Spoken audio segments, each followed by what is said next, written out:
शृंगारकथा भाग 2. आपली नक्की काय चूक होते हेच तेच समजत नव्हतं. आपण बायकोला पुरेसा वेळ देऊ शकत नाही हे चुकत असावं बहुतेक. आधी कशी होती आणि आता कशी झाली आहे. किती इंटरेस्ट होता तिला स्वतःहून पुढाकार घ्यायची, कधी आलं की स्वस्त बसू द्यायची नाही. आणि आता काय झालं आहे तिचं. आपण तिला दोष देण्यात काही अर्थ नाही. आपण आपल्यापासूनच सुरुवात करूया. आजकाल ऑफिसमध्ये इतका वेळ काम करावं लागतं हे तर होणारच. आपण कुठे सरकारी नोकरांसारखे नशीबवान आहोत.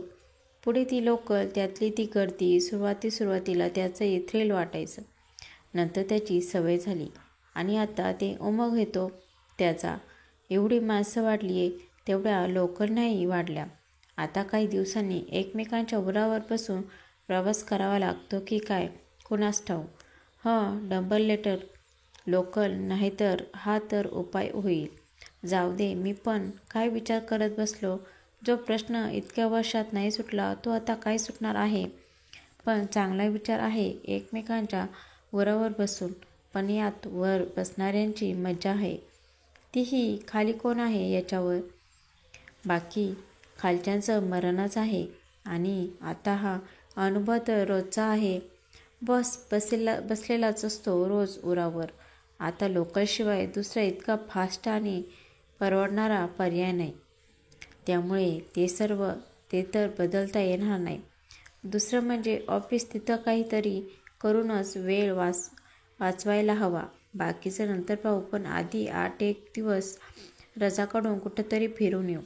अगदी बाहेर नाही गेलो तरी घरी तरी राहू सोबत काही वेळ. तेवढाच चेंज. बघू एवढा थोडा तरी फरक पडेल. आता ऑफिसमध्ये जाऊन पाहिलं हे काम करूया. लोकल स्टेशनवर पोहोचली.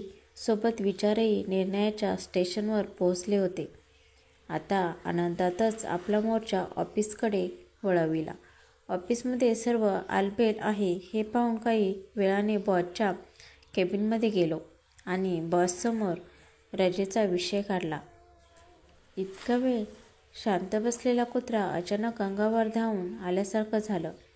काही बचाव करता आला नाही. काही कारण पण पुढं ठेवू दिलं नाही. ह्या माणसाला काय बोलावं तेच कळत नाही. घरी बायकोशी भांडून येतो की काय ऑफिसला कुणास ठाऊक. याच्या तर 4-2 शिव्या तर रळून गेल्या जिभेवरून. आता पुढे काय? मोठा प्रश्न वासून उभा होता. काहीतरी करून वेळ काढणे गरजेचं होते. काय करावं आता? पण मला प्रश्न पडतोय. काय प्रॉब्लेम असेल बॉसचा? काय असणार स्वतःचं वैवाहिक जीवन? सुखी नसेल म्हणून बघवत नसेल दुसऱ्याचं.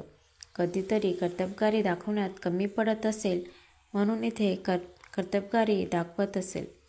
घरी कमी पडतोय म्हणून बायको ओरडत असेल आणि त्याचं फ्रस्ट्रेशन इथं काढत असेल.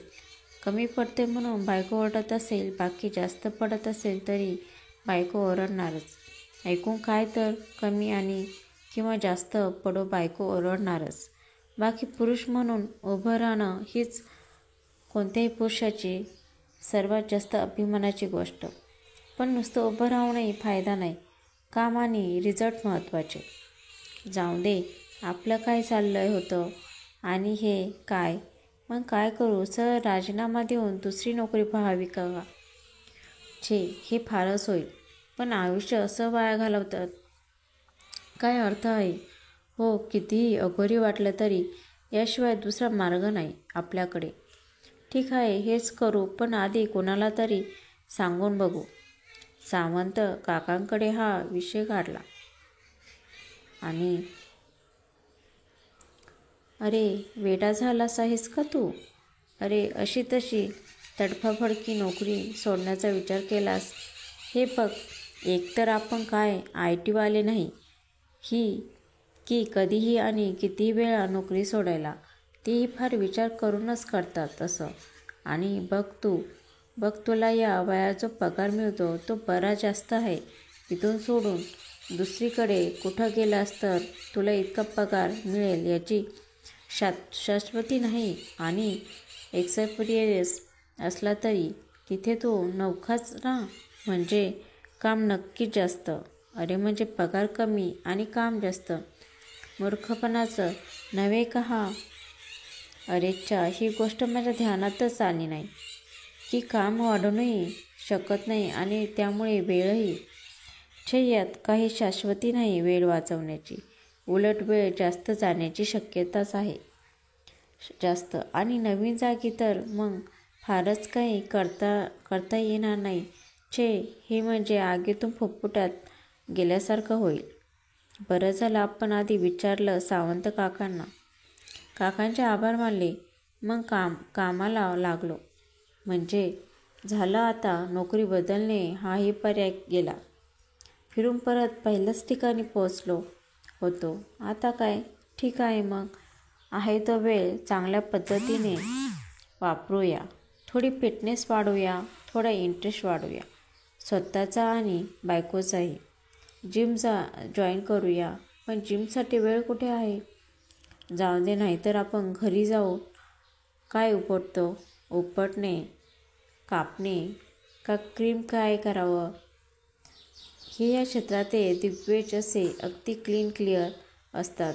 तसं करावं काहीतरी. पण काय करत असतील? उपटणे आतंकी पर्याय. कापणे ठीक आहे, पण भलतंच कापलं तर अवघड व्हायचं आहे. तेही हातचं जायचं. क्रीम कोणाला माहिती? याच्यासाठी वेगळं असतं का? बायका हातापायावर केसांसाठी वापरतात तेच असतं. कोणाला माहिती? एखादा चौकशी करावी लागेल. कोणाकडे करावी चौकशी? जाऊ दे, उगाच पाळखीच्यात नको. मेडिकलमध्ये करूयात चौकशी. तीही जरा लांबच्या. उगाचच आपला अन्याय नको जगापुढे. आपण इतक्या दिवसात असं काही वेगळं करण्याचा प्रयत्न केला नाही. नेहमी आपली तीच घिसीपिटी टेक्निक. घिसी आणि पिटी यापेक्षा वेगळं काय करणार? तेच ते, पण जरा नाही अंदाज मी.